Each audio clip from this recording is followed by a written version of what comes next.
کی 5ویں بڑی جمہوریت اور اس 5ویں بڑی جمہوریت کے 12ویں انتخابات کے لیے پولنگ کا وقت ختم ہو چکا ہے، لیکن جو احاطے میں ابھی بھی پولنگ سٹیشنز کے موجود ہیں وہ لوگ ووٹ کاسٹ کر سکیں گے۔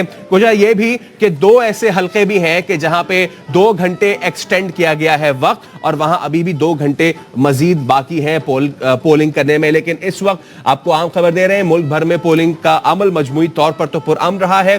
صبح 8 بجے ووٹنگ کا یہ عمل شروع ہوا، پولنگ سٹیشنز کے باہر قطاریں لگی رہی ہیں۔ ملک بھر میں عام انتخابات کے لیے پولنگ کا وقت ختم ہو چکا ہے۔ دن بھر پولنگ سٹیشنز کے باہر شہریوں کا رش رہا، کیا مرد ہوں کیا خواتین ووٹر، سب کے سب بڑی تعداد میں ووٹ کاسٹ کرنے پہنچے۔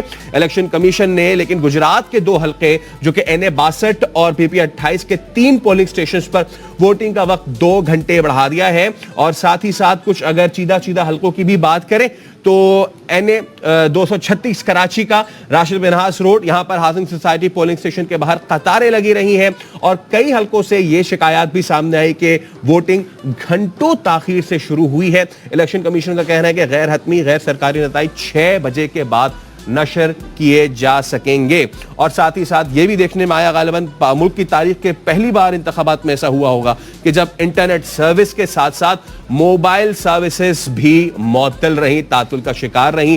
ایسے میں لوگوں کو مشکلات کا سامنا کرنا پڑا۔ لوگ جب اپنے اپنے پولنگ بوتھس پہ پولنگ سٹیشنز پہ پہنچے تو ان کو ان کے پولنگ بوتھس تلاش کرنے میں مشکلات کا سامنا کرنا پڑا، انہیں واپس گھر جانا پڑا۔ کئی حلقوں سے یہ بھی شکایت سامنے آئی کہ لوگ وہاں پہ صبح 9 بجے ہی پہنچ گئے تھے، لیکن کئی حلقوں میں عملہ نہیں آیا، عملہ آیا تو سامان نہیں آیا، اور کہیں عملہ اور سامان دونوں نہیں آئے۔ لیکن اب صورتحال ایسی ہے کہ پولنگ کا وقت تو ختم ہو چکا ہے۔